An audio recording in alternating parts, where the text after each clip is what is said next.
The next speaker is Isaia Nisoli, and is going to speak about rigorous enclosure of discrete spectrum for transfer operators. You have the microphone. So Okay, so let's see. Is it working, the microphone? yes, Yeah. yes. Okay, so first of all, a disclaimer. It is 5 years since I was the last time in Pisa. And in Brazil, I'm used to drink huge mugs of coffee. And so I thought, okay, I will drink coffee today. And this morning I had 3 espresso. So if I either speak too fast or I have an heart attack, you know that you have to do something. Either you take up your hand and say, okay, please speak slower, or you call an ambulance. Okay, so this this project is really interesting. It's really important for me because it comes from a place of wonder. So why I say a place of wonder? Because when we study our first courses in mathematics, we, especially the first numerical analysis course, we come to this moment when we discuss eigenvector and eigenvalues. And the question is, okay, how do we find a way to estimate the eigenvalues of a matrix? And you know, we have this is a typically diagonally dominant matrix. And you know, all of you that have been doing some numerical analysis will think about Gershgorin circle theorem.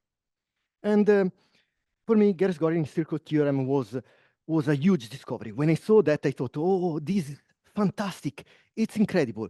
So you take your matrix and you look at the elements on the diagonal and you just sum the modulus of the elements out of the diagonal and you make a circle with center the element of the diagonal with this radius and the eigenvalues.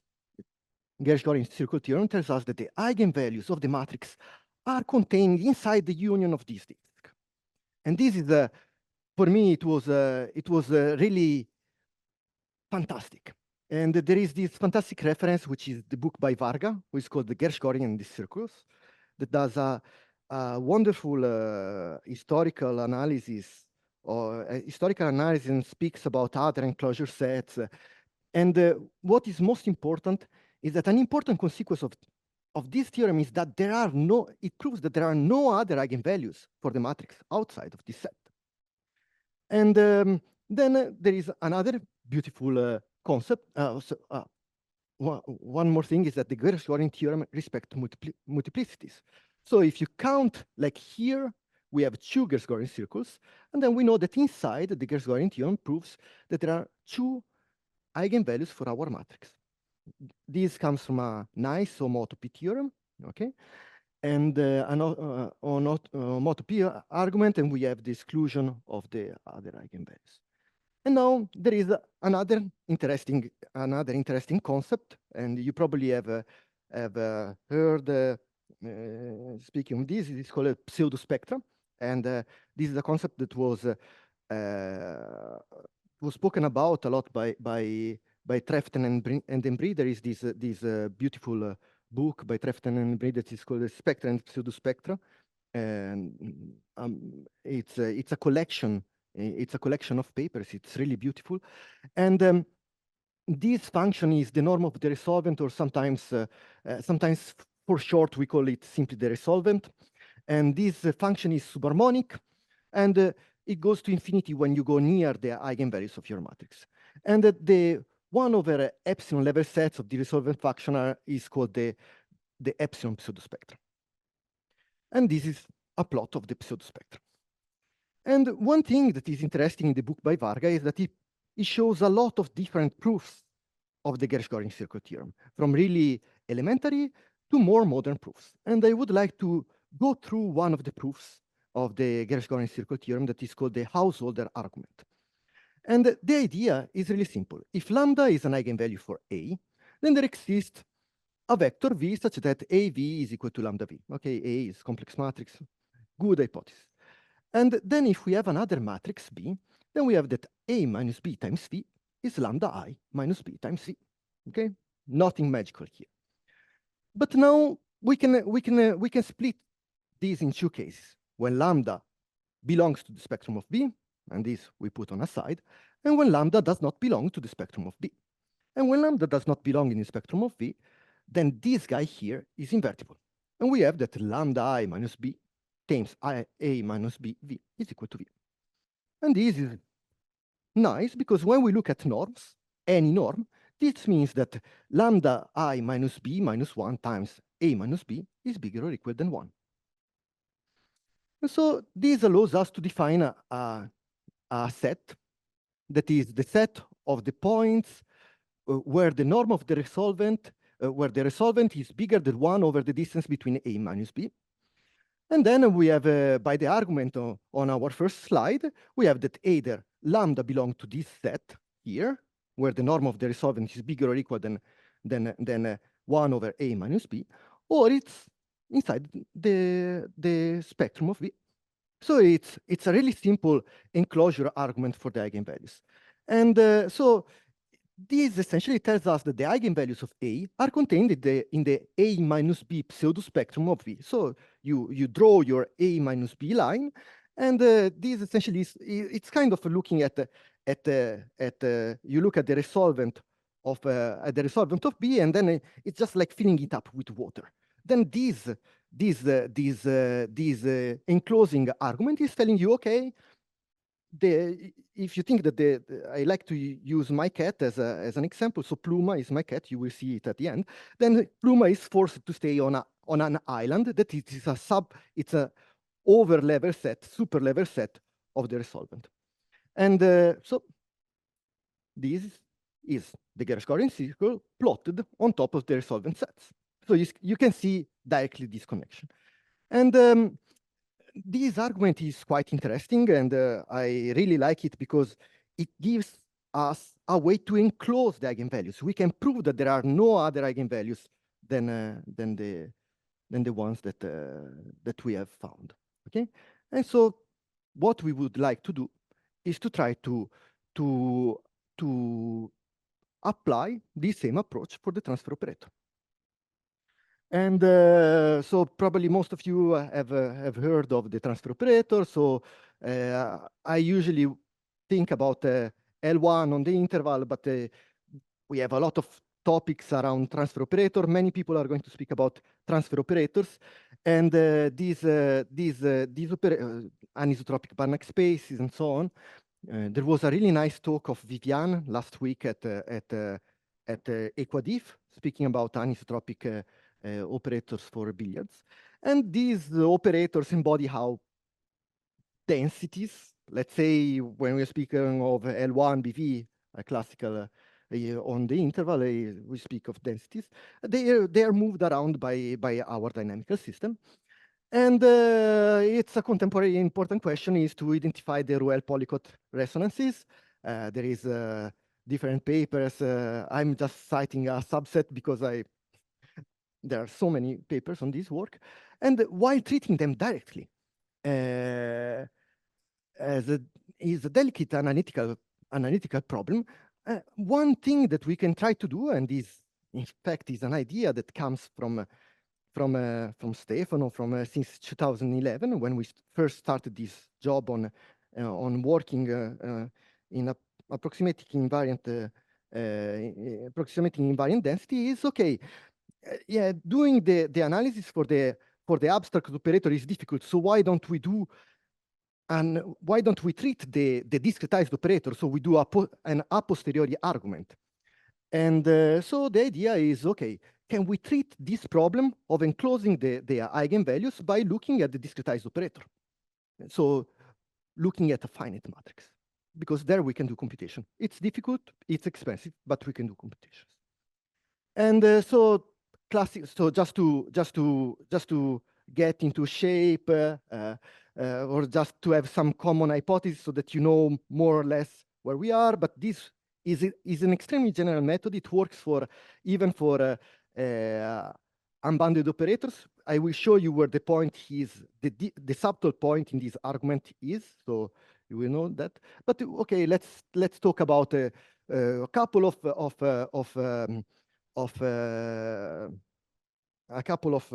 Banach spaces. You can think of the weak one as L1, the strong one as W11. And then if you want to keep in mind an example, we can think of the Ulam approximation, that is to approximate our dynamical system with a Markov chain. So essentially, we look at how we cut our phase space into squares or whatever, and then we check how much mass of one square is sent into another one. I super recommend to look at I really recommend to look at the original question by Ulam in his book of mathematical problems, because it's surprising how even if after that, you know, studying and understanding the subtleties of the problem was a long work, okay? But it's surprising how modern he is, how he speaks about the problem. And the idea is, okay, what we really want is that we have this bound on the distance between the abstract operator and the discretized operator in this norm that is called the strong-weak norm. If you, probably many of you know the Liverani-Keller spectral stability theorem, and this strong-weak norm is the right norm for us to work in. And if you want to see, we have a paper together with Stefano and Federico that is there, and Maurizio that is coming later about our a posteriori approach for a rigorous approximation of infinite measures. So if you want some more reference on the methods from me, yeah, you can from us, you can look at this paper. So now the second thing that we need is we need some regularization properties. You know, indeed you have this operator, and if we know of examples where we don't have any discrete spectrum for the transfer operator on a strong Banach space. So we want some regularization properties, and the usual regularization property that we want, and for which, and the system that satisfy this regularization property can be treated.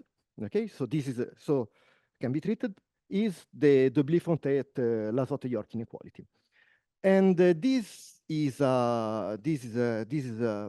has really strong functional analytical consequences, as the fact that the operator is quasi-compact. So we have that this essential radius is bounded by lambda, okay, and then we have discrete spectrum outside. So it's the classical spectral picture that we see. So we have this, and now we simply redo the Householder argument. How do we redo the Householder argument? Okay, we suppose that we have that lambda belongs to the discrete spectrum of P, so we have a function such that Pf is equal to lambda f, and when we have discretization Pk, and now we suppose that lambda does not belong to the spectrum of Pk.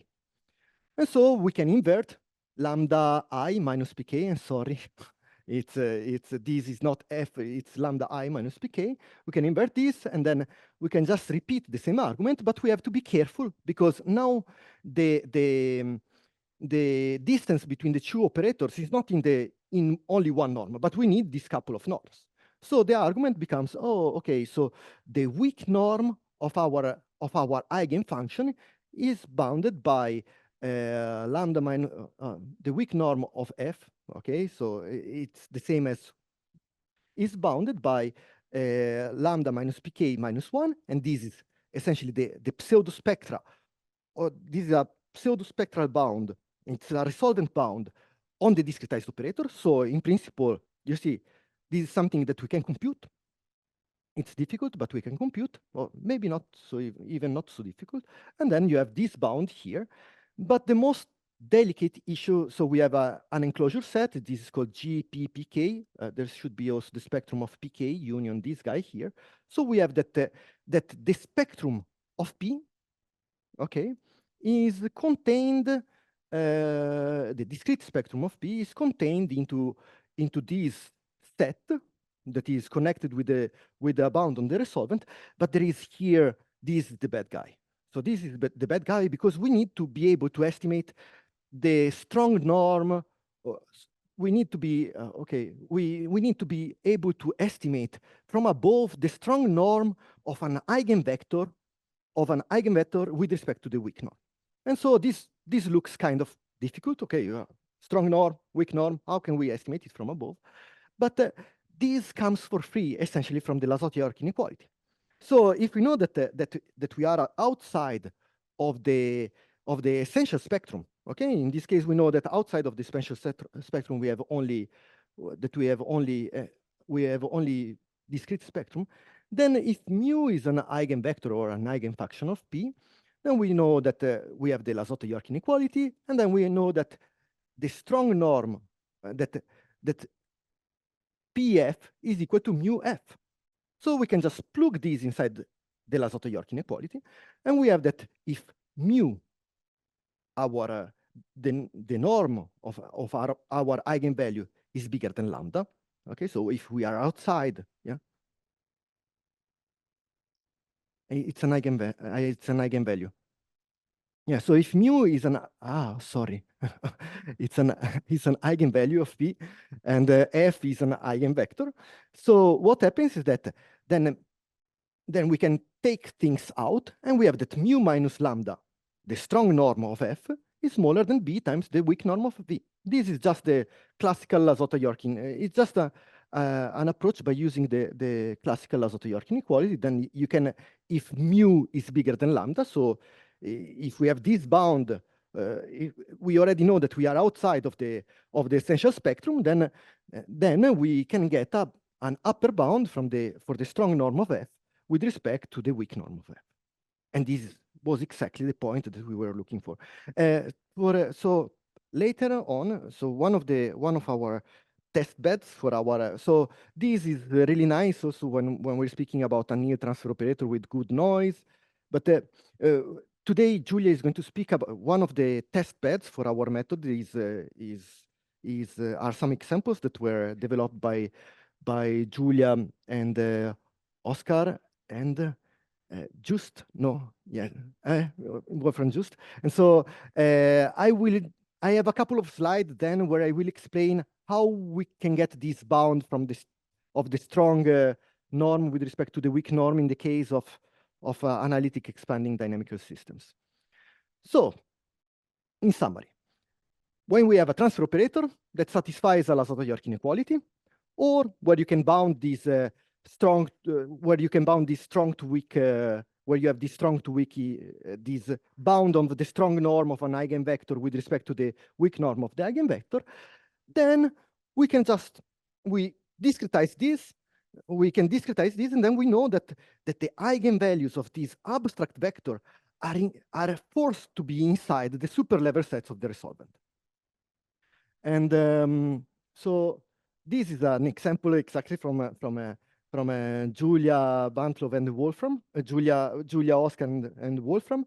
And so our method, we are able in our method to, so she's going to speak about it later, but these are the lines of the pseudo spectra. Okay, so these are the level lines of the norm of the resolvent. And these are computed by using, so there are a lot of, this is non-rigorous, okay?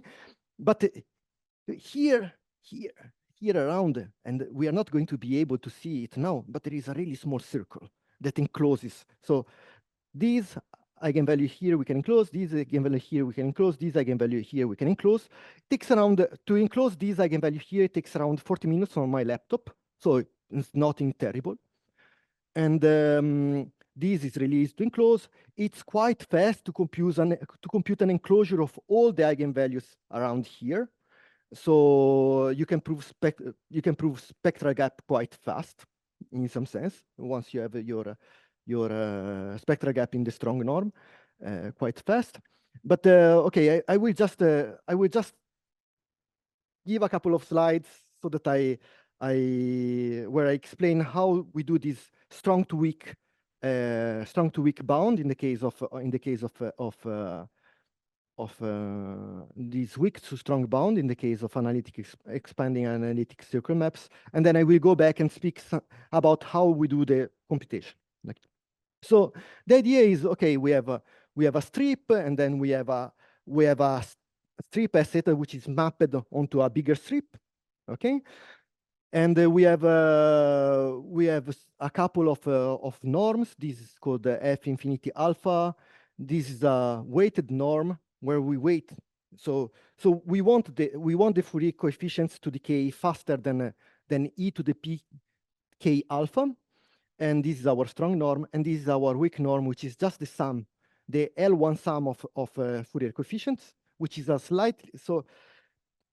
When we go fast and back and forth between function and Fourier expansion, this is a stronger norm for functions than the L2 norm, okay? Because this essentially bounds the infinity norm. And when we have this, then if we map a strip S theta onto a row strip that contains the closure of S theta, then we can find an intermediate alpha here. And if F belongs to A infinity alpha, then we have this nice expression, not so nice expression, for the bound. And if F is an eigenfunction for the transfer operator, then we have this nice expression where you, as you can see here, this really depends on the relative size of these strips. And this comes from a simple idea, and the simple idea comes from comes from the PDE people that are called the interpolation inequalities. So what you have is that you know that your function is going to be analytic on a bigger strip, and then what you can do is that you can bound the you know that it's going to be analytic on a bigger strip, and so you can bound the infinity eta norm on a smaller strip by looking at this combination of norm. This is there are a lot of interpolation theorems in analysis, and this is simply, in some sense, the Holder inequality. But by using this, we are able to develop this relation between the strong norm and the weak norm for analytic maps. And so how do we certify pseudospectrs? So the question is delicate, and the reason why it's delicate is that we are really looking at where the matrix here, by definition, has a huge condition number. So, and you know, all these so inverting the matrix is complicated, and to do a lot of things is complicated. And so here it took some time to develop these numerical methods. And the idea is to enclose the singular values. Okay, so if we can enclose the smallest singular value and prove that it is bigger than 0, then we know that the norm of the resolvent is smaller than the inverse of the smallest singular value. So this is delicate, and to do this,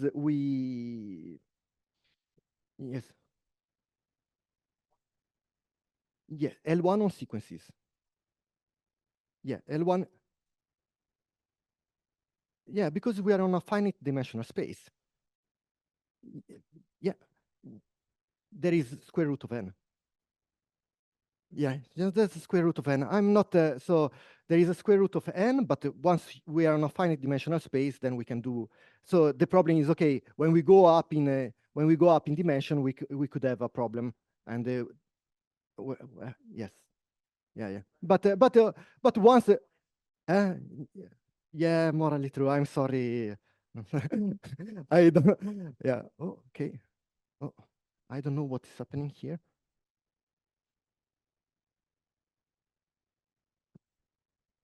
So, yeah, so maybe I just say deny.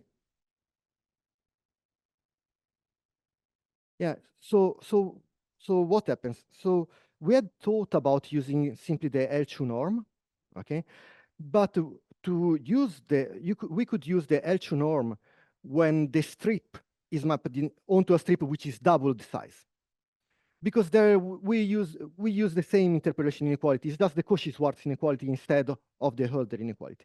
But then these examples, when you map a strip to a strip which is double as much, they don't have so interesting spectrum, and the spectrum starts to come too near to the origin, and there you have to do much more computational effort to compute them. But so we have a result on when you have a uniform Lazotte-York inequality where we prove that as soon as you can make And as soon as you can make an approximation as big as you want, then you can enclose the discrete spectrum. So we have also some abstract computability results. And I think that they should work with some correction also, with some adaptation also in the analytic case. But yeah, for these, so we have, I don't know, it stopped working. Yeah, so maybe I can, but, okay, okay, perfect.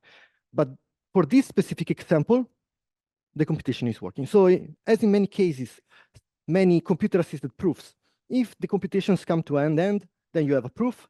If the computation does not come to an end, then you don't know. So okay, so yeah, that's true. Here I should have put L2, I'm sorry. And these to find this bound in L2 is non-trivial. And the reason why, so there are some result by this Waseda group. I call it a Waseda Rump group. So the Ogita and Miyajima and so on. And they are based in an a posteriori idea. So the idea is, okay, we compute the singular value decomposition and then we certify the singular value decomposition. This is computationally expensive, but it's doable. And the main issue is that at some point you have it was nice that Warwick talked about this before, but at some point you need to estimate some norms of matrices. And so what you do is that you use Perron-Frobenius theory to rigorously estimate, to kickstart, to bootstrap your process of approximating the singular values, because essentially approximating the singular values is the same as approximating the norm, the L2 norm. And yeah, so we have a lot of ideas, and the idea is, okay, we have these, we call them pearl necklaces. Pearl necklaces are just a covering of a curve in the complex plane by balls. By balls, where on each ball you have a certified lower bound on the smallest singular value. And I have, I'm not speaking about a random dynamical system, but I will show you an example that comes from this paper by Sato et Alia, by Professor Sato, that is here. And this is not part of this paper that I'm writing, but it's, so you can see what I wanted to show you is this. I took this example because it's pretty clear that here you have this pearl necklace. As you can see, there are a lot of small balls, and on each ball you have a rigorous enclosure of the singular value decomposition. Okay, so yeah, thank you for your attention. I went too fast. Yeah, I was slightly fast. Yeah, but I'm sorry. So some references that were around in the paper. So if you need any reference, if you want the slides, I can give you the slides. Yeah.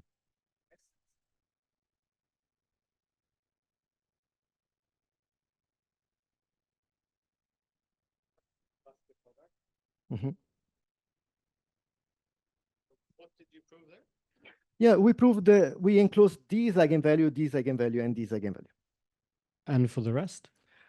Then we would need much more computational power. So I think these two are doable.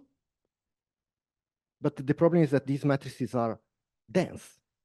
And so once you move to dense matrices, doing computation starts to be hard. So especially when we are speaking about SVD decomposition, because in some sense we are, when we look at these we are doing an SVD decomposition for each one. For each one of these balls. And then to certify these, we need to do matrix multiplications to prove that the SVD decomposition is good. So these arguments by Miyajima and Rump, they involve doing a lot of matrix multiplications. So as you can see, the problem scales as the length of this circle and the quality divided by the quality of the approximation, which is the radius of these guys, times n cube, where n cube is the dimension of your discretization. So it's it's quite computationally intensive. But you see, it's highly parallelizable. It runs in 40 minutes in my laptop. So if I would put some more effort in optimizing stuff, I think that it could be much faster. And also so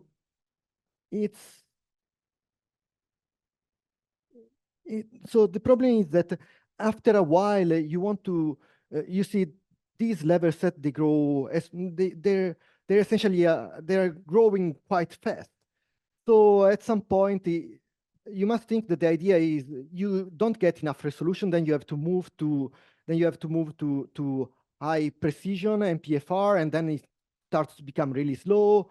And so, but I have a lot of ideas on how to make this faster, and yeah. Thank you.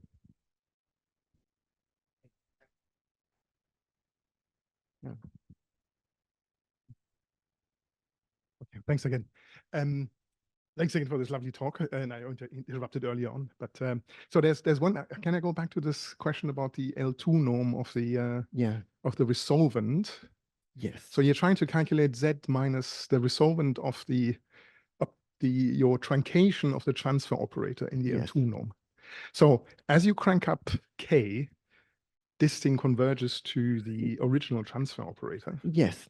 And of course, this will blow up because the spectrum. So in the case of the L2 is the unit disk. So that you must, when you do the computation, see some optimum where things get good, and then they must go bad again because this quantity will blow up. Is this something you see in computations? What happens is that in the case of the Lazotte-York inequality, we can prove that the difference between the resolvent of the strong operator, of the abstract operator in the strong norm, and the weak operator in the let's call them, and the discretized operator in the weak norm. This difference is bounded by something that grows logarithmically fast. So in the case of like the Ulam approximation, then this grows as logarithm of k. So logarithm of k over k, it goes to 0. So in this case, if I have a uniform Lazotte-York inequality for the operator and its discretization, then it works fine. Now, for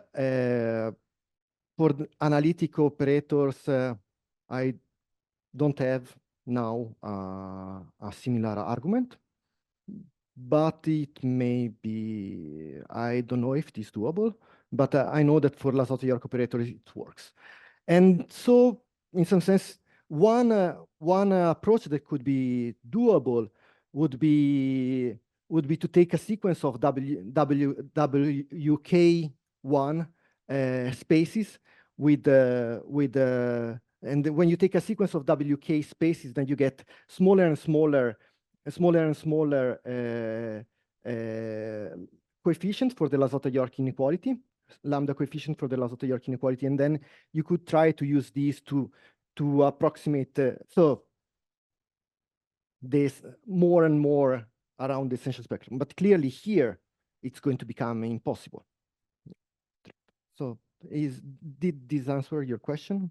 Yes, maybe a chat later on as well. Yeah.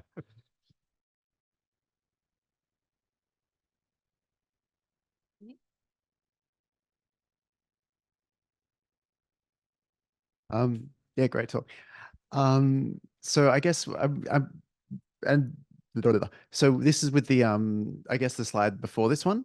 Yes. Yeah, so here you're looking at these analytic expanding maps, and you have a strong norm which is analytic, and then a weak norm which is L1. Well, yeah, it's slightly stronger than L infinity, I think. Yes. Yeah. And so then you have this kind of interpolation inequality here, and that is oh no, just so and then that has the consequence of giving you mu to the something Yes. times, and so the convergence rate on this is also exponential. Yeah. And But the problem here is that it's also exponential. So the convergence for the approximation of the operator is also exponential. okay, yeah. Okay. So, I mean, another way that you could do this, and the way that, I mean, I think the sort of functional analytic way that people say, do this is that you have the strong space as an analytic space, but then the weak space is also an analytic space with, and then you have like not just like you don't have to worry with the Soto York stuff. You just have operator norm convergence of your discretization. But in that point, this is exactly the observation of Oscar. In this case, then the constant that you have here to relate the L2 norm and the analytic norm is something which is huge. Yeah, but you can compute that if you can compute that resolvent in the analytic norm, because if it's a sum over the. But it's not so trivial to compute. At least for me, it's not so trivial to compute this resolvent in the analytic norm. Yeah. So I mean, but you can compute. There's lots of different analytic norms. So you could look at, say, like a Hardy-Hill, like a Hilbert space Hardy norm. So then that's the same thing as the Fourier coefficients, yes, but weighted. But then you just like weight your matrix and you take the matrix L2 norm. Yes, but yes. Is that? Yes, I think it works. Yeah. Yeah. I think this works. Yeah. Like I don't know. At some, it's a lot of hacking. Yeah. Going on. So I'm sorry but sometimes for me it's really sometimes I'm just I'm trying to hack to get to one working example or a couple of like I have now a really nice example that is running, but it's going to take some time to be ready, and I didn't want to show it if I didn't have a real enclosure. But yeah, it's true. Thank you so much. It's good.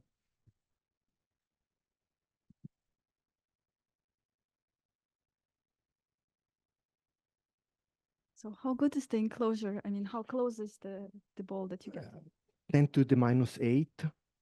So it's a ball of radius 10 to the minus 8 around the eigenvalue in this specific case. So the problem is when you get nearer, then it's much more difficult because you are trying to. So it depends on really. I don't have an argument for analytic operators to prove the computational convergence of the method. But for, let's say, for operators that satisfy a rigorous Soto-York inequality, if you have infinite time and infinite computational power, then you could probably enclose everything, but doable, I would say, 10 to the minus 8, 10 to the minus 10, and probably when you look at the level sets of the resolvent, this is the L2 resolvent. So probably something like it's around here, 10 to the minus 10 or 10 to the minus 9 with floats. Then you need to move to MPFR, and then it becomes even more computationally expensive and computationally intensive and so on. Yeah. So, but in this case, it's 10 to the minus 8. So it's a really small ball around the eigenvalue. For the first one or two subleading eigenvalues. Yeah, and so for one, it's no problem. For one, it's easy. But here, let's say it's 10 to the minus 8. And if the further you go, the harder the computation. The harder it becomes. Yes. Why? The main reason is that when you're working in floats, the quality of the SVD at some point reaches at most is 10 to the minus 14. And why? Because 10 to the minus 14 is the number of it's 2 to the minus 53 is the best representable floating point number. Yeah, it's the machine epsilon. And so getting separate 0 and this singular value is essentially you are getting to a really computational intensive problem. And you must add, even if the SVD is really stable, and that's the reason why we choose to use the SVD, even if the SVD is really stable, it's still, you have algorithmical errors, and when you certificate, then you have overestimates and so on. So I would say that these pseudospectral line is more or less the, I don't think this is going to be feasible without going into a higher into MPFR or multi-precision floating point.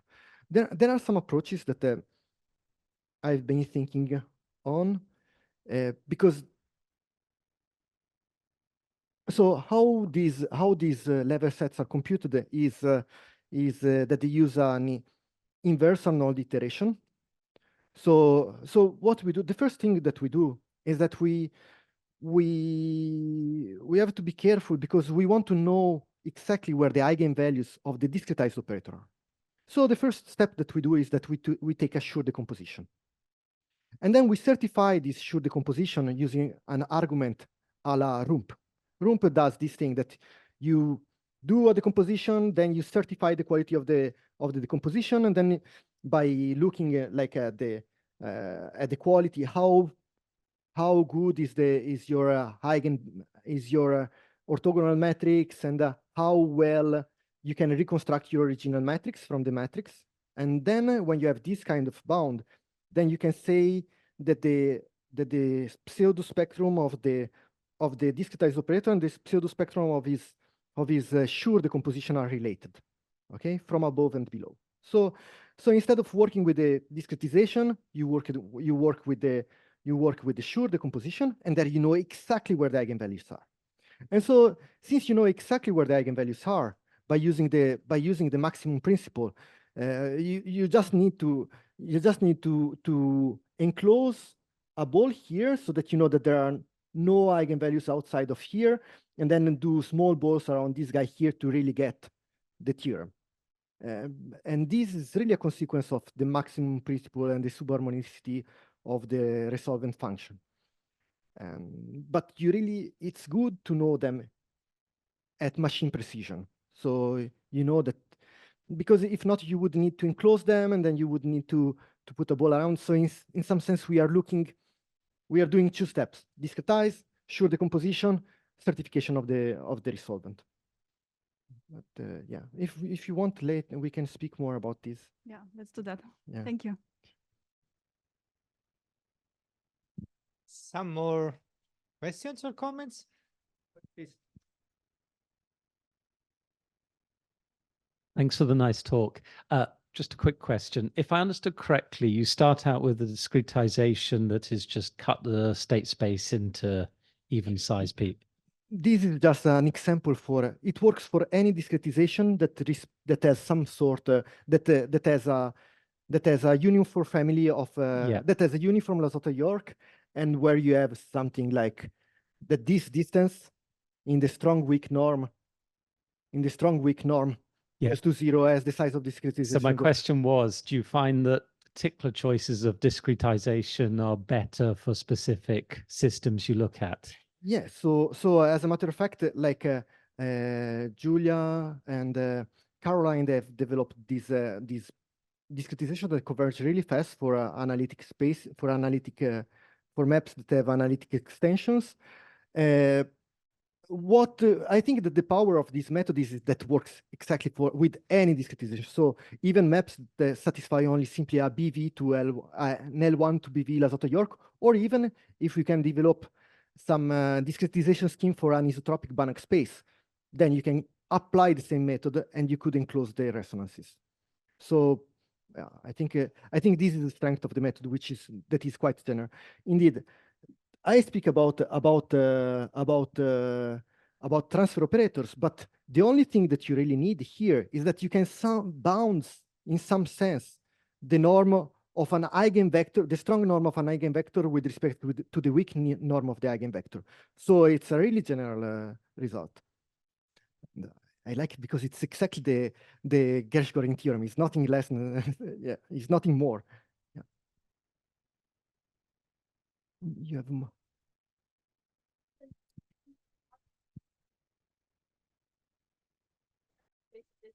Find a strong and a weak norm, and you can bound the eigenvector in the strong and in the weak norm. Yes. So the point is really this inequality. You need to have a way to bound. So as you see, this enclosure result, it just says, oh, the norm of the resolvent on the weak norm is bigger or equal than the distance between the operator in the strong weak norm times the ratio between the weak and strong norm for an eigenvector. Okay. So, but this guy here, you want to bound it from below. You want to bound it from below. So essentially you need to estimate from above F strong over F weak. And that's the point. If you can do this, then PDE, whatever, it works. Okay. So in some sense, it's just the Gershgoring theorem, but with two functions, two norm spaces instead of one. Two norms. Yeah. Thank you.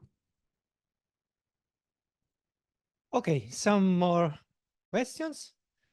Maybe not, but however, we have now a large space for self-organized collaboration, and we have a lunch at 12 here in this garden. So now let's thank Isaia again and keep on discussing. Nice. Well, thanks to the organizers. We'll start the session for this afternoon. So we'll have two talks by Sébastien Gouëzel and Julia Supanchuk.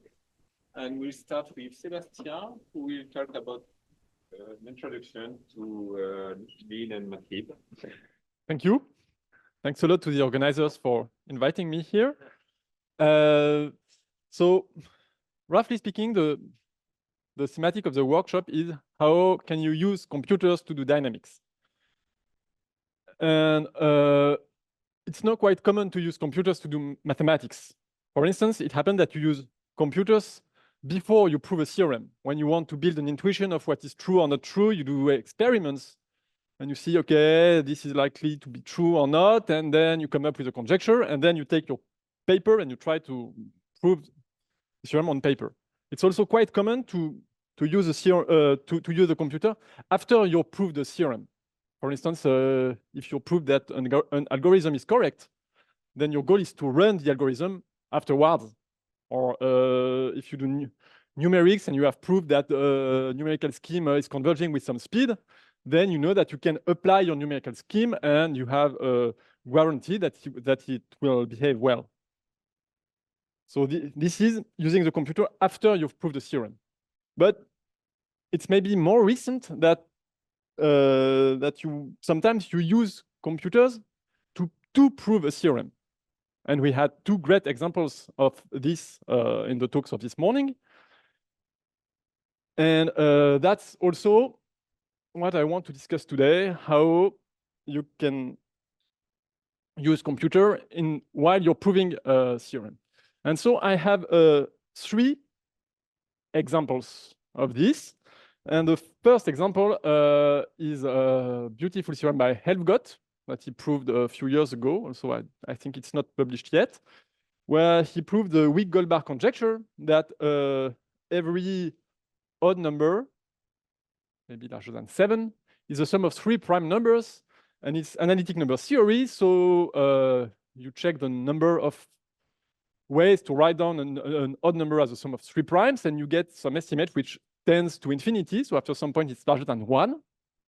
And after some point, in his case, is after 10 to the 30, which means that you have finitely many cases to check.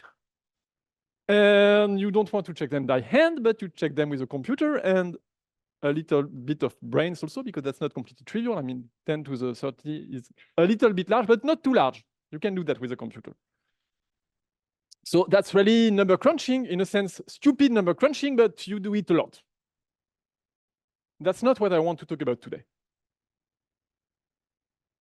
Another example, a famous example maybe the first theorem that was famously proved with a computer, is that every planar map can be colored with 4 colors. And what do I mean by that? You have a map with countries and you want to color the map, but you want 2 neighboring countries to have different colors.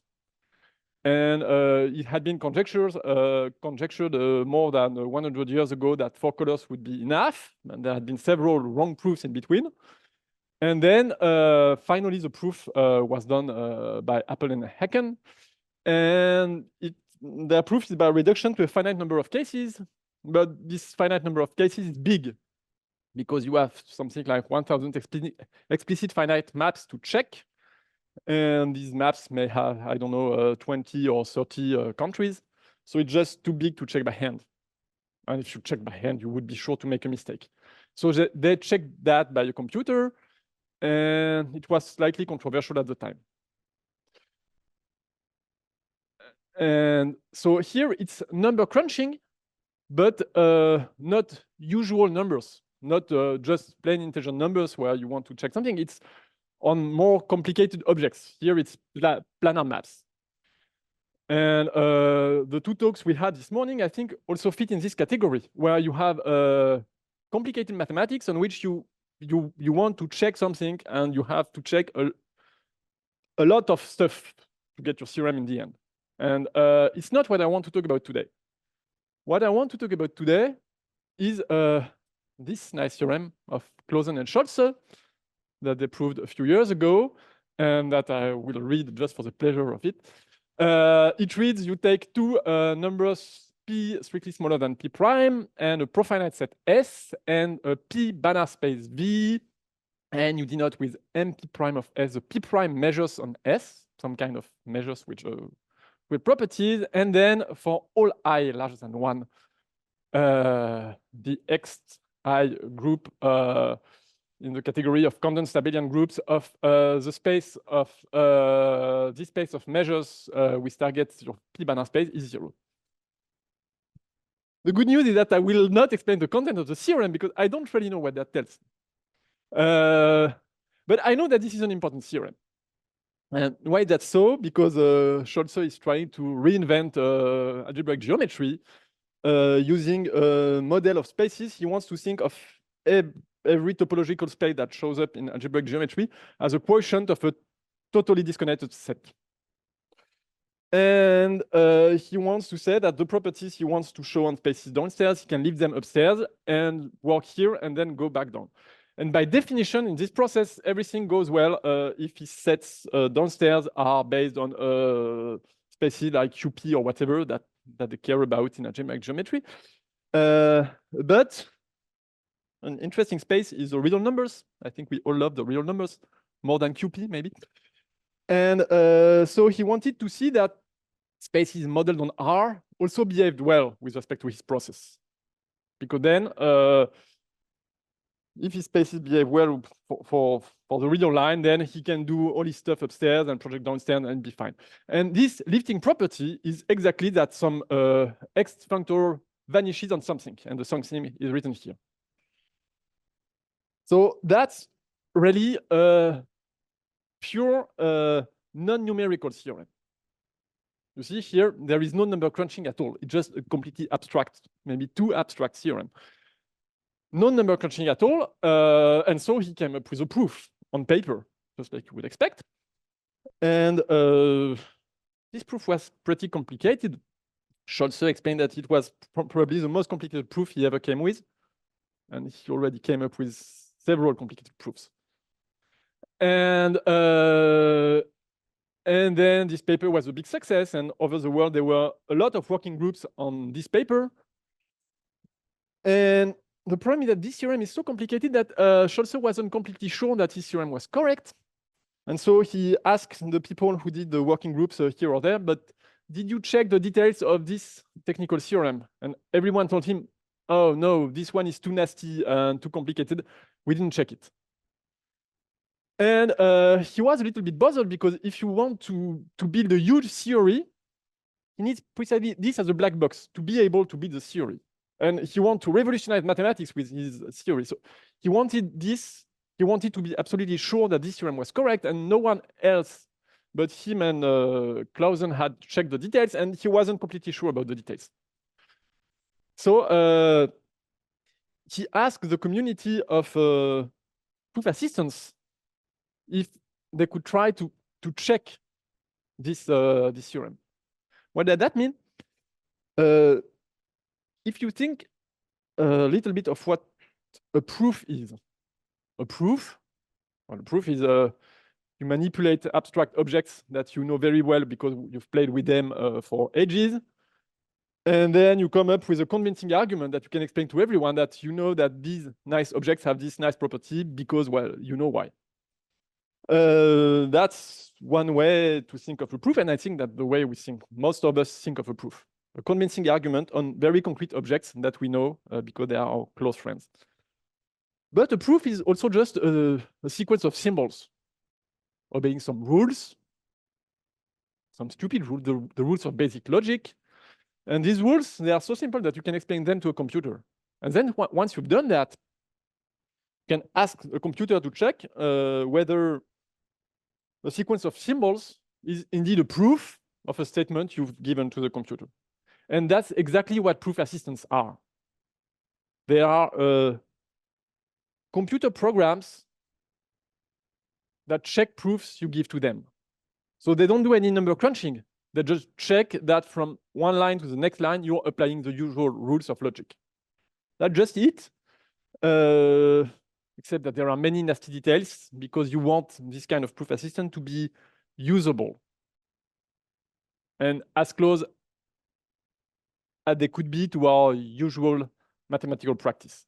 So it needs a lot of engineering and a lot of time and a lot of library development to get them into a state where you can use them to prove serious theorems like that. And that's what I want to talk about today.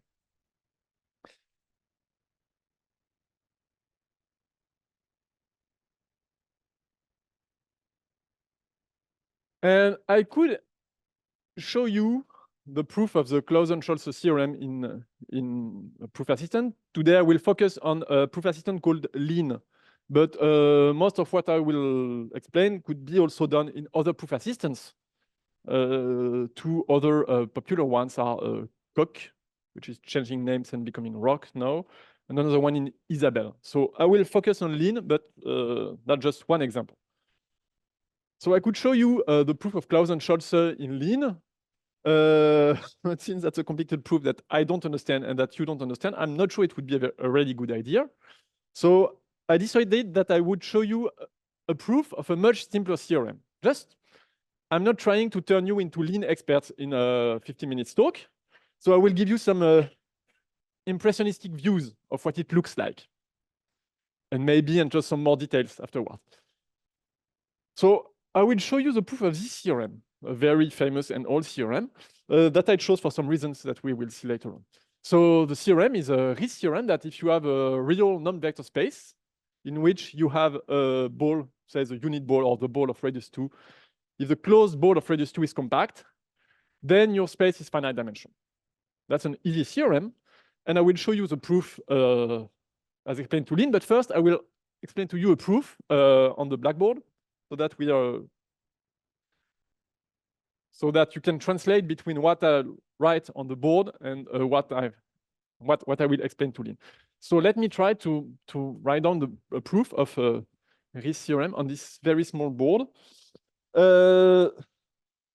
So I will prove the contrapositive. I will prove that if E is infinite dimensional, then the ball is not compact. So if E is infinite dimensional, oh, that's extremely small, I will construct a sequence. We will construct a sequence UN in the ball of radius 2, such that all the points in the sequence are far away from each other. And by far away from each other, so such that the distance from UN to UM is at least 1. And if I can do that, of course, this contradicts the compactness of the space, because this sequence has no converging subsequence, and so I will be done. So how will I construct this sequence? I will construct it by induction. So assume by induction. So assume that you have constructed the points u0 to un. And you want to construct the next point. So all these points are in the ball of radius 2, and all these points are separated by a distance of at least 1. I want to construct another point, un plus 1, with the same properties. How do you do that? I will define a subspace, which is the subspace spanned by the vectors u0, un. Okay, it's a vector subspace of E. So it inherits a norm structure, but it's finite dimensional.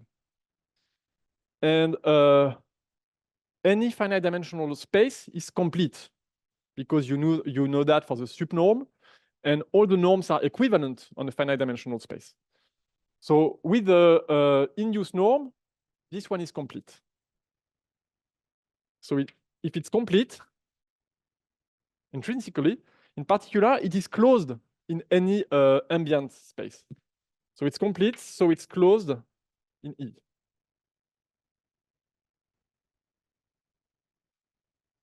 So, and I'm assuming that my space is infinite dimensional. So it means that it's not everything. So I can take a point, x in E, which is not in F. Okay, so I take a point which is not in F. And since F is closed, the distance of x to F is strictly positive. Let me call this distance D, the distance from x to F. So it's strictly positive.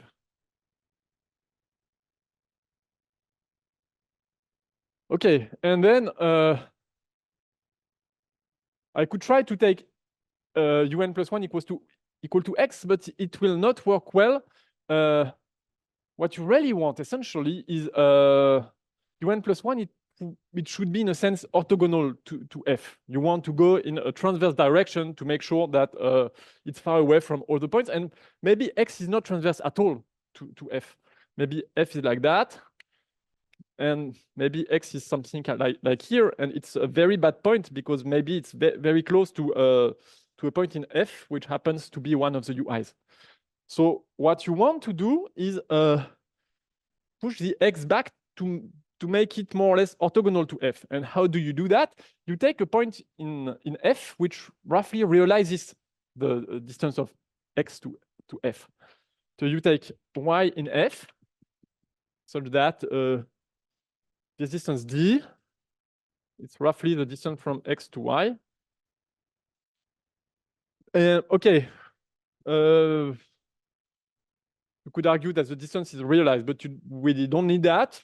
At least the distance is an infimum, and it's positive, so I can find a point where the distance is at most 2D. Okay, and what I will look at is x minus y divided by d. You see y is roughly here, so x minus y,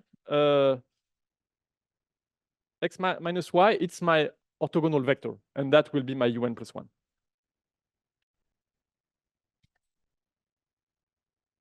And so I have to check two conditions. I have to check that it's in the ball of radius 2. But that's okay because the distance from x to y is smaller than 2d. So if I divide by d, I have a point with norm at most 2. And what I need to check is that it's far away from all the other points in from all the other uk for k smaller than n. And here I'm in trouble because the board is too small.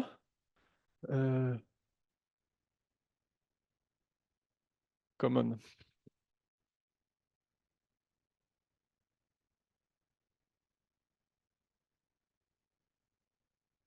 So what I can say that I have y plus say duk, it's in F. So the distance from x to this point, maybe no, it's okay. it's in F, and I know that the distance from X to any point in the subspace is larger than D.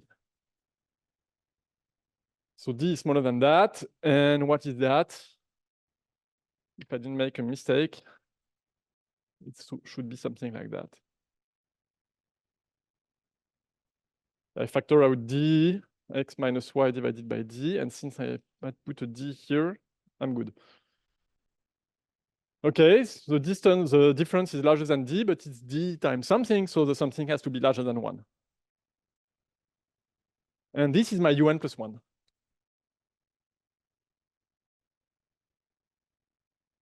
And that's exactly what I wanted, to show that UN plus 1 was at least one of all the points that I had constructed previously.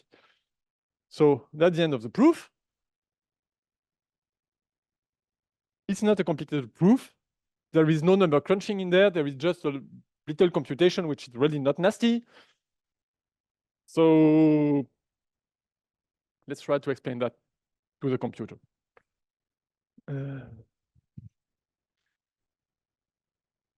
So how does it look? So that's this Lin theorem prover. Can you read more or less? Okay. So it looks like that. It looks a little bit like a programming language. In a programming language, typically what you do, you define a bunch of functions, and these functions take some arguments, and they compute with this argument, and they output some other number. So you can have a function that takes a list of numbers and outputs the maximum of the list of numbers, or the spectral radius of a matrix, or whatever. And here it's the same. In a theorem prover, you can define functions that will take inputs and output you some number. And these ones, you will call them definitions. And sometimes you will have things of the same flavor which will take some inputs and will output. Maybe they will output a proof that a statement is true. And in a sense, it has the same flavor, except that it will not build a number, it will build a proof of something. And then this stuff, you don't call it definition, you call it lemma.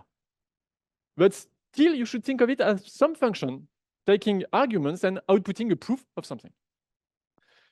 And here, the proof that I told you, it's extremely simple. But if you try to explain it directly like that to the computer will completely choke, because there are too many things that I've hidden under the rug when I've explained the proof. So really, to get the details right, I will split the proof into several sublemmas, simple ones. And here is the first sublemma of my proof. So here I have, don't try to read the details. As I said, it will be impressionistic. Well, you can try to read, but don't complain if you don't get the details. Well, you can always complain. If you want to ask questions, please ask questions, but not too many. So here I'm saying that I have some normed vector space E, and I have F, a subspace. So it's an argument to this function, which happens to be a lemma because it produces a proof of something. So this function, it takes a normed real space and a subspace, and it will assume that the subspace is not everything. So there is some point which is not inside the subspace, and it will assume that the subspace is closed. And the conclusion is that there exists some point inside the space E of norm at most 2, and which is a distance at least 1 of every point in the subspace. That's the lemma I used there when I did my induction. When I constructed UN plus 1 from U0 UK, I applied exactly this lemma. So now the body of my function will be the proof of the lemma. And when you start, for now, I just spoke about what you see on the left, but you also see something on the right. It tells you where we are, what the current state of the knowledge of the computer when we're here. And so what the computer knows is just, well, the assumption that we have, that there is some space, which is a normed vector space, and I have a subspace, and I have the assumption that the subspace is not everything, and it's closed. And after this weird symbol, that's the conclusion I have to prove. And then we'll start transforming this stuff by going through the proof. For instance, the first line of the proof, it's this weird obtain line. I have this assumption, which is just some existential. And in a paper, when we have that, if you're really rigorous or if you're really young, you will say, okay, let me take some X which satisfies this property.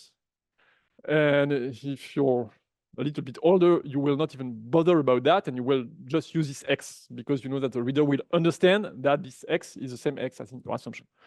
Here you have to tell the computer what you're doing. So you're telling to the computer, take some point X, which is not in F.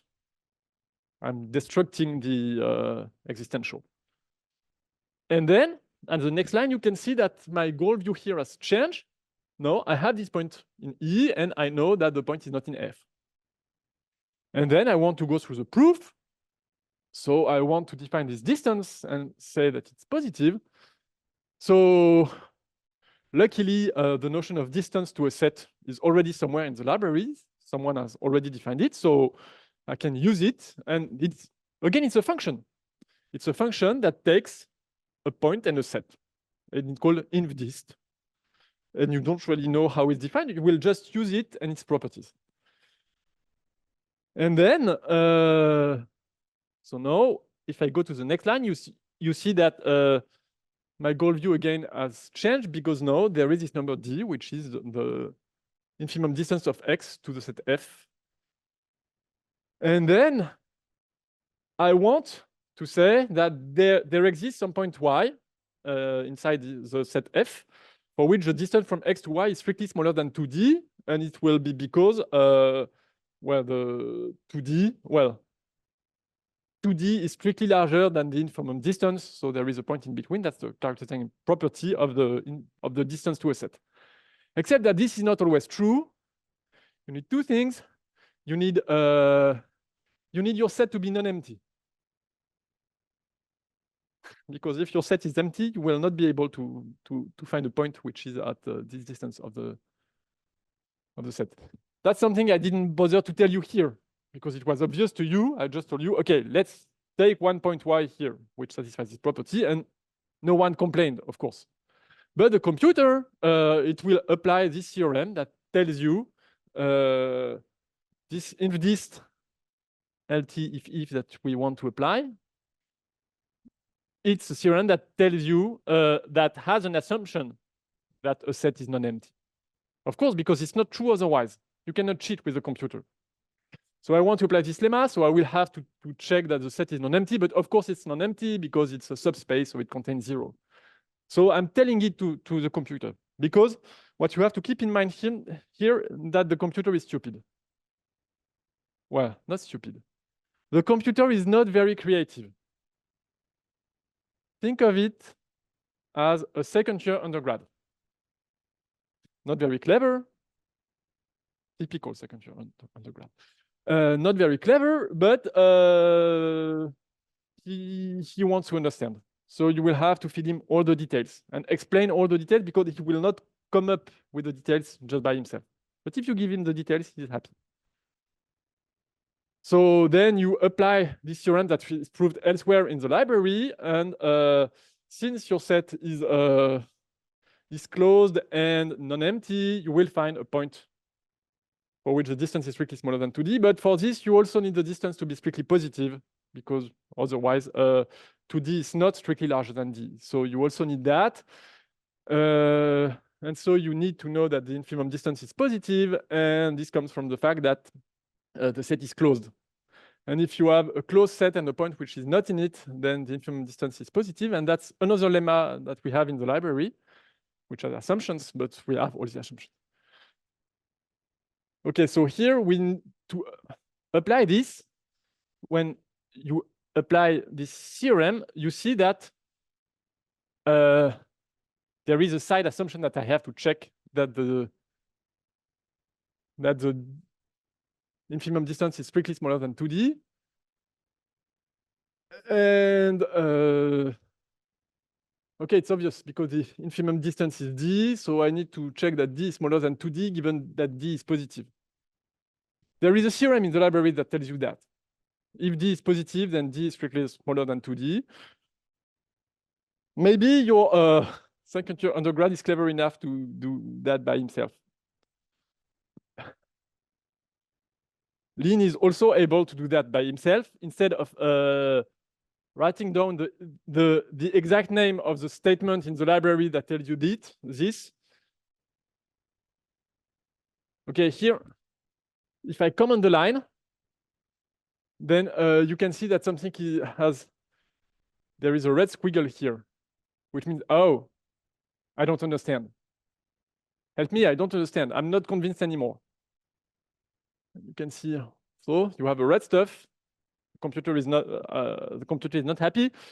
So here, instead of feeding the computer the exact name of the statement we have in the library that tells you that d is smaller than 2d when d is positive, we call some subprogram which is called linear arithmetic, which will look at all the inequalities we have in the context and try to combine them to prove the inequality I'm looking for. And that's a problem which is algorithmically very nice.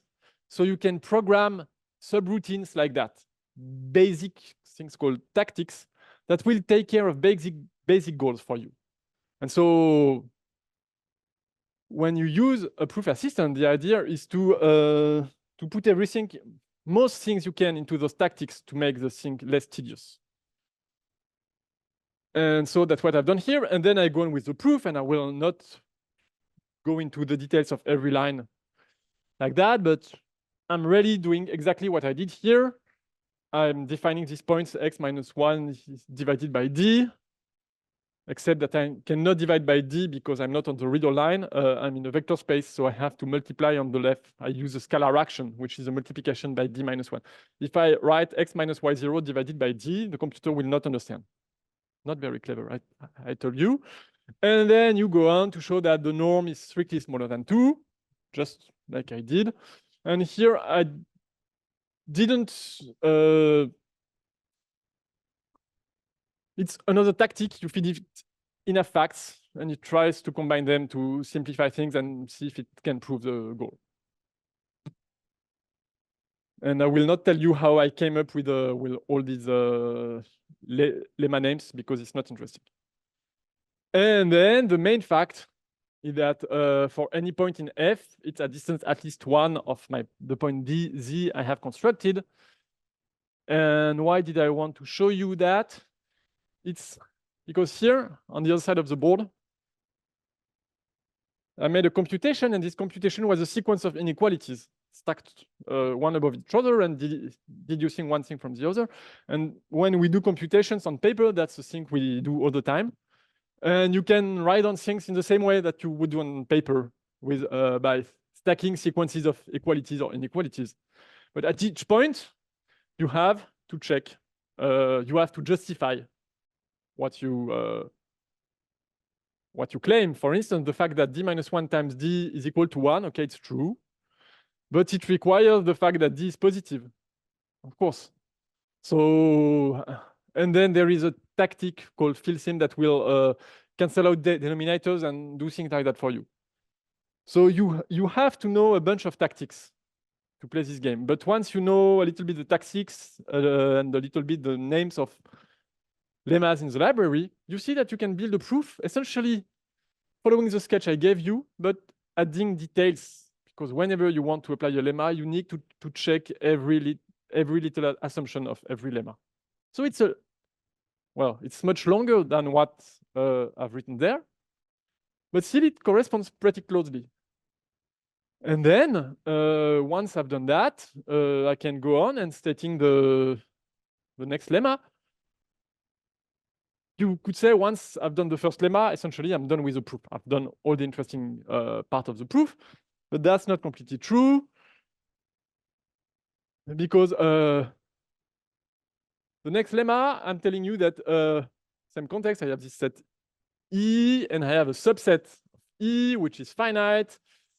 and I'm assuming that the space is not finite dimensional, then I can find a point of norm at most 2, which is a distance at least 1 of every point in my finite set.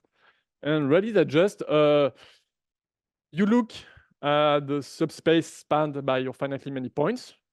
It's finite dimensional. Don't look at how it's proved, but it's really just you look at what the definition of finite dimensional is, and a set spanned by a finite set is finite dimensional.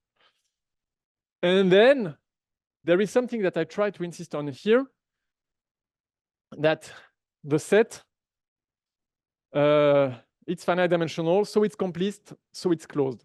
In a sense, this is the deepest part of the argument. And here it's already known.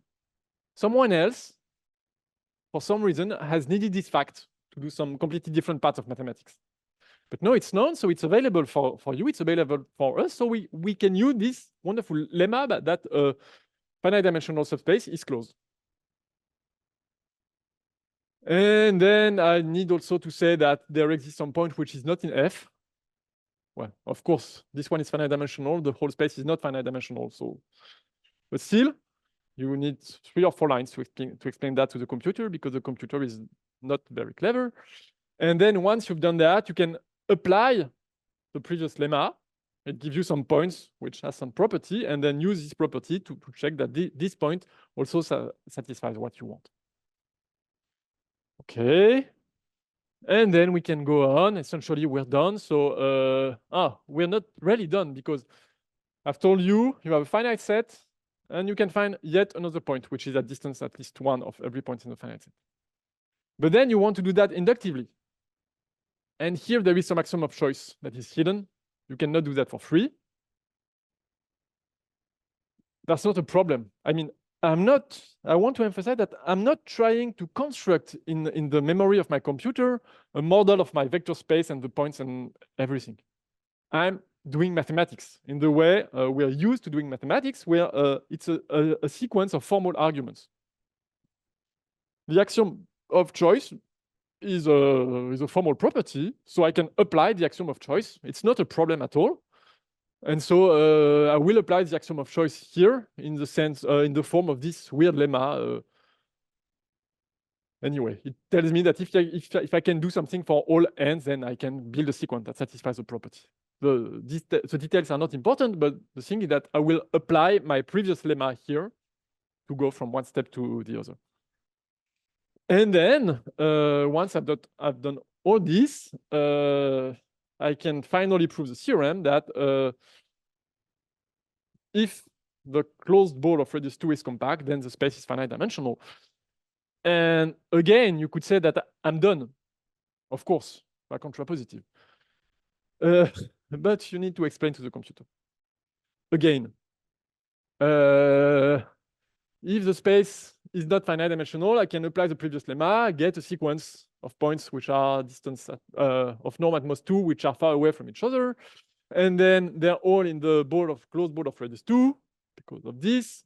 And then I can extract a converging subsequence because of compactness. And that's one of the definition of the equivalent definitions of compactness. That's this H is the compactness of the ball. So I'm using here the compactness of the ball to apply a theorem that tells me that there is a converging subsequence. And then this converging subsequence is Cauchy, which means that after some point, all the points will be close to each other, but that contradicts the fact that they're far away from each other. So this should be trivial. And I would like to have some artificial intelligence routine that would fill this proof for me. Because in a sense, there is no idea here. It's just completely mechanical. We're not there yet. Did I already say the word tedious? I think I did. Let me say it again. Right now, it's still tedious to do this. But at the same time, it's very fun. Because in the end, when you reach the end of a proof like that, and Lin tells you there is no goal to solve, it means you're done, and your theorem is proved forever. And a referee who would get this wouldn't have to check the details. well, it's not completely true. And I'll come back to that in a second. So as I wrote, I'm done with the proof. And the proof roughly takes 100 lines of lean of this strand programming language. So it's roughly 10 times longer as 10 times as long as the informal proof. So the ratio is pretty big. It's too big, in fact. And we are trying to improve things, but right now that's the state of the art. Why do I like this proof? Because it shows that we are really doing mathematics, a sequence of formal arguments. You see, if I can explain this proof, which takes place in infinite dimensional spaces, I could explain any proof to the computer. If I were ready to put in enough time to build the theory. For instance, here, I used a lot of facts that were already in the library. I used the fact that the information distance to a set is defined, and I already know its properties. I didn't need to look at the definition of this infimum distance. I just use the fact that it's defined and it satisfies 2 or 3 properties, the properties you use all the time. And I use the fact that when you're compact, you can extract converging subsequences. I use the fact that finite dimensional subspaces are closed. I use a bunch of facts that come from different directions, but I need all of them to describe a simple proof like that. You can expect that if you go to more complicated mathematics, you will need a very big bag of facts. It takes time to build a huge library of mathematics, but this library is growing. Of course, if you want to build a big library like that, you want this library to be as general as possible, because you don't know what the users will need. So I wrote this theorem on the real numbers, but maybe someone will need the version on the complex numbers, or maybe on QP. I mean, if Scholze plays with this thing, maybe he will need QP. So the right version, the one we have in the library of the Riesz theorem, is not the one I wrote here. It's the one I wrote there, where you have some field K, which is non-trivially normed. And you have a space over this field K, a norm space, and a closed ball which is compact, then the space is finite dimensional. And for this, you need the field to be complete. That's not the assumption you need in the proof, because the one non-trivial step in the proof was to say that the finite dimensional subspace is complete, hence closed. And for this, you just need the completeness of the field. So that's the real version of the Riesz theorem we have in the library, and it's called is compact of no, it's called finite dimensional dot of is compact closed ball. Okay, this name is, when you're used to it, this name is almost guessable. But if you're not used to it, it turns out that I told you our second year's undergrad is not creative, but what he can do is go through the library and check all the statements to see if he already knows something that would apply in that situation. So if you don't know the name of the thing, then okay, if I'm commenting my proof, Lynn is complaining. There's a lot of red.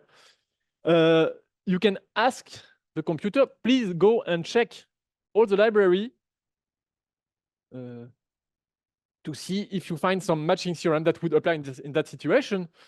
And so it took maybe 1 or 2 seconds, and then this tactic exact question mark. It tells me, okay, try this. It went through all the library, and it found the precise theorem I needed, and it told me, try to do that. Okay, let me try. And that's fine. So it found the proof for me. So there are some usability issues, but there are also a bunch of ways to take advantage of the computer to help you. And this exact, to find the theorem that you need right now, is one of them, and a very efficient one. And so, of course, once you know that, this the theorem above here. If I had been clever, okay, let me just close this for what happened here.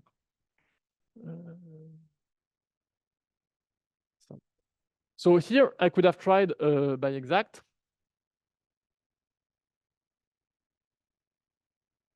And it doesn't find anything here. Thank you. Say it like that. Oh, it could not close the goal. What did I do wrong? I told you it would go throughout all the library and find a theorem. And here it didn't find a theorem. And the reason is that it doesn't know that 2 is positive. The theorem, I told you, if you have a ball of positive radius, then which is compact, then the space is finite dimensional. But here it doesn't know that. So you have to first to tell him that the real number R is strictly smaller than 2.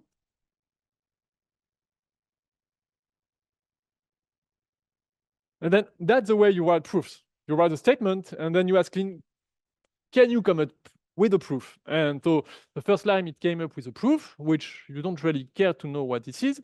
And once you have that, it can also close the second line. So that's a much shorter proof than the one I typed. But it's because the theorem is already in the library, so it's cheating. Okay. So I'm really late.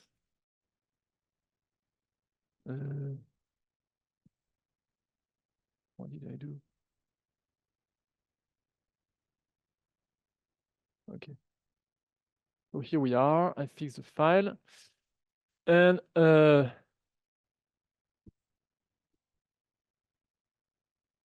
one thing I told you is that once the proof is checked by the computer, you can be maybe not 100% sure, but 99.999% sure the theorem is correct.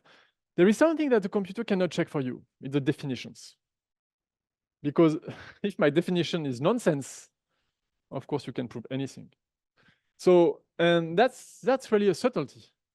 The computer can check that your proofs make sense, that they respect the rules of logic, but for your definitions, well, you can use whatever definition you like. The computer will not complain. And I want to illustrate that with, let's say I'm stupid, which I'm not, at least not always. And let's say I have another definition of a space. I will say that a subset of a space is compact if, well, it's never compact. Let's say that a set is never compact. And then some theorems become extremely easy to prove. For instance, if I assume that the closed ball is SG compact, then I claim that the space is finite dimensional. And that's really trivial to prove because I made an assumption which is never true. So if you're assuming something which is false, you can deduce anything. So the proof becomes just one line. You have some wrong assumptions, so you can deduce anything. And I love my definition because with the same SG compact definition, I can also prove that the space is not finite dimension. And what this shows, what these two theorems show, is that this definition is stupid. But did I show you that the definitions we have of compact in the library are not stupid? Oh, maybe that. So one thing you can do to see if the formalization of the theorem is convincing, you can go and check the definitions to see if they are convincing. So let me go and see the definition of finite dimensional. Okay, finite dimensional, it means module.finite. Cool.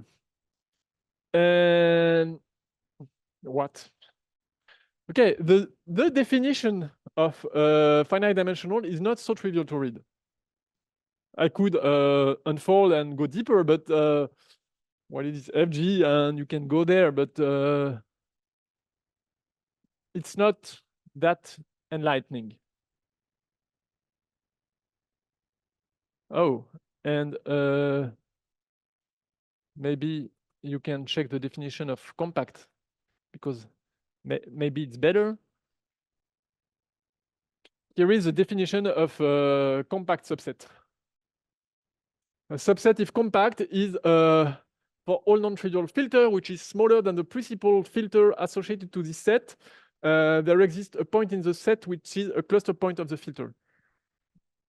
That's not really enlightening either, unless you're already used to filters, but which you're probably not. But so it turns out that this definition is the right one, but it's not just by looking at the definition that you will convince yourself of that. And a better way to convince yourself that you have good definitions is to battle test them. I mean, to prove a bunch of theorems. If with these definitions you can prove the theorems you want, it means that it's very likely that these definitions are the right ones. And so, for instance, with the definitions we have in the library, I claim that you can prove that Rn is finite dimensional over R, which is a good news. And for instance, is again go throughout the library and try to find a proof of that. And you see that there is no red squiggle, so Lin finds this fact. Or the closed ball of radius 1 in Rn is compact. That's a theorem we have in the library, which is called is compact closed ball. So at least there are some sets which are compact. And on the other hand, the full radial line is not compact. That's another theorem we have in the library. And more generally, if you take any normed vector space over the radial line, the whole space is not compact. Well, that's not true. Because if you take the zero-dimensional radial vector space, the whole space is compact. So you need some assumption for this, and the assumption is that the space is non-trivial. So you see, you cannot cheat with the computer. I mean, if I remove the fact that the space is non-trivial, then the computer will complain, I don't understand how you want to apply this lemma, because in this lemma, there is an assumption that the space is non-trivial.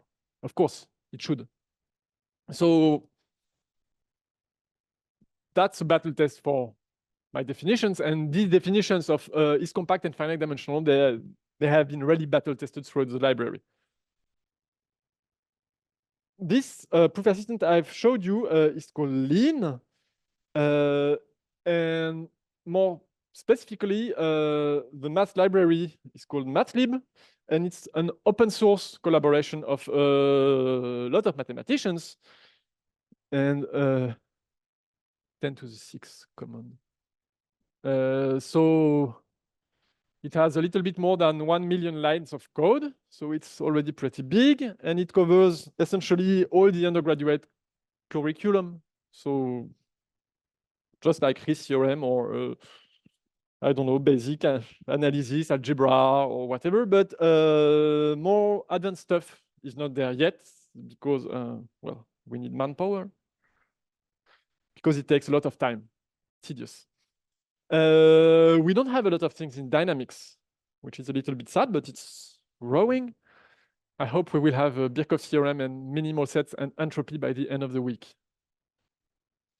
And for instance, we have the rotation number, because it doesn't need the rotation number of homeomorphisms of the circle, because it doesn't build on too much background theory. On the other hand, we don't have the Krylov-Bogolyubov theorem that a continuous map on a compact space has an invariant measure. Well, that's not true. Well, the theorem as I wrote it is just not true, so of course we don't have that. You need the space to be non-empty. And maybe also T2. And maybe metric, but I don't think so. Well. Anyway, so it's not yet enough to formalize most results in current research, but we're not so far. And I should come back to my initial example, this theorem by Clausen and Scholze, with a very weird statement with X groups of condensed abelian groups and so on. I told you that Scholze had asked the community if it could prove the theorem, and the answer is yes. I mean, it has been done. in a little bit more than a year in a big project led by Johan Comlin and Adam Topaz. And in the end, they had to formalize a bunch of homological algebra and so on. So it means that in MATLib, we have a bunch of homological algebra and we don't have Krylov-Bogoliubov, which is, in my opinion, a little bit sad. And another example I like is that last November, there was a preprint by Gowers, Green, Manus, and Tao in which they proved the conjecture of Martin on approximate groups, well, on sets with small doubling, on doubling sets in characteristic to finite groups. And so it was a preprint proving a big conjecture. And Tao started a formalization project just by when the preprint appeared, and less than 1 month later, it was completely formalized. And it took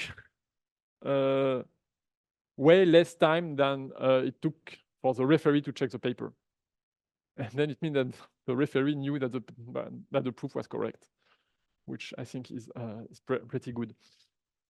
And so just to finish, a few resources, because I'm doing some advertisement, as you can see. If you want to start playing with this, there is something called the natural number game, which is a video game based on Lean, where it's really made to be entertaining, and it hides a lot of the complexity. So if you want to start, it's just fun. Or you can ask your kids if they want to play, because they will have a lot of fun. At least my kids. And then a little bit more advanced, you have a book called Mathematics in Lean that presents a bunch of things we have in this MATLib library. And then if you want to go even further and try playing with it, there is a bunch of resources on the MATLib web page, which is there.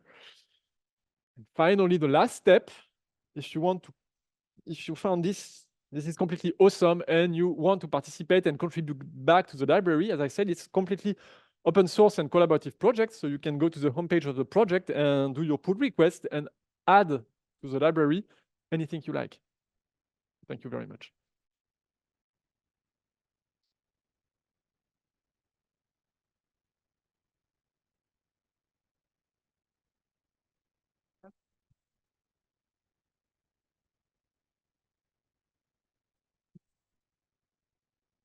You said you can you can ask Lean to search in the library. Yes. So how does it work? I mean, not the technical detail, but how do you ask? Just this by exact. This exact question mark. It's this little piece of, little piece. I don't really know how it works under the hood. I know it asks the computer to try to browse through all the library and find the lemma that applies and tell me its name. And how it's implemented, that's the beauty of it. I don't know. Well, I know a little bit, but you don't need to know to use that. The same way this the linearist technique that tries to combine all the linear inequality that are in scope and do something with them. It's called a Fourier-Motzkin elimination. You don't need to know the algorithm to apply the tactic.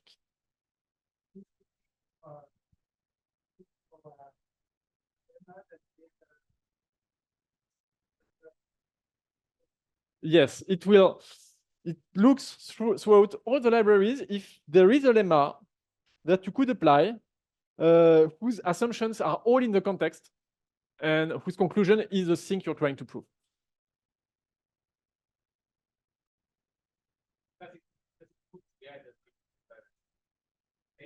This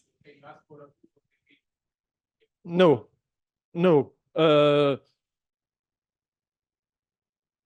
Even all the lemmas I gave in this proof here, they are much easier than the Krylov-Bogoliubov theorem. And state of the art right now is that there is no system that could close automatically any of these lemmas. Even this 10 lines lemma, or even the previous one. Okay, this one here.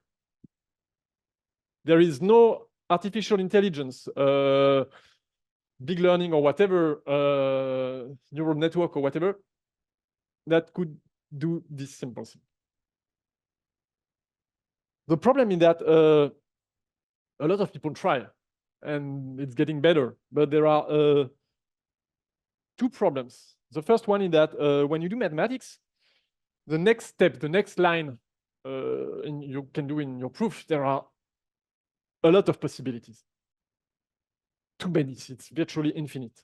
So you cannot do some exhaustive search like you would do in chess, exploring all the branches. But we know that you don't need to explore all branches. Computers play Go extremely well. They don't explore all the branches. They have some very good heuristics of what they should do. And how do you build heuristic like that? You need a lot of data. How do you get a program that is very good at Go? You let it play against itself, for millions and billions of games. And then it learns by playing again and again. You need massive amount of data to have good results. And in mathematics, we just don't have massive amounts of data.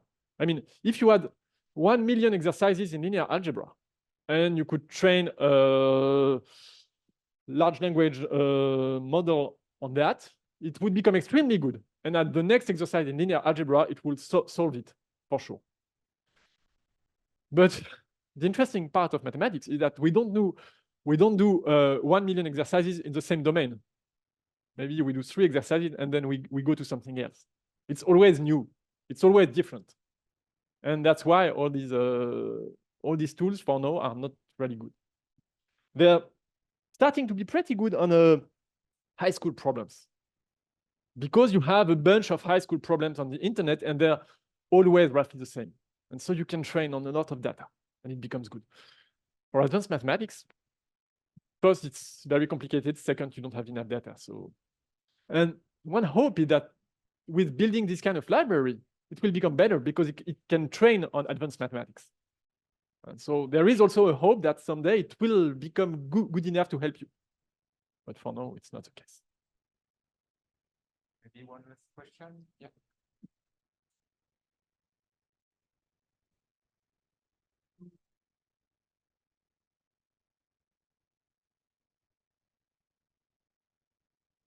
Yes. Okay. Let me. Let me put some other assumption on E.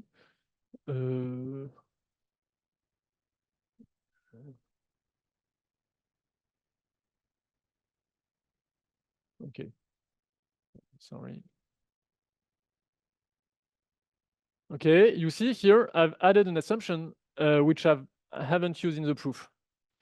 And you can see that it has a weird color here and a squiggle here. It's telling me there's something weird, you're not using it. And if I try to add that to the library, when you add something to the library, then there is a bunch of checks that check that the formatting is correct, that something and among the checks, there is something called a linting step. And here you see the linting step. If I do by hand the linting step, it's complaining that there is some unused assumption in the theorem. So yes, it will notice that. No, it will. Well, there are some versions like that, but it's not clear that you want really to weaken your assumptions always. But at least if there is an assumption you didn't use, it will tell you, why don't you just remove the assumption? And this has already happened to me. I mean, I was convinced that the assumption was necessary. I put it at the beginning of the proof, and at the end of the proof, the computer complained. That happens, yes.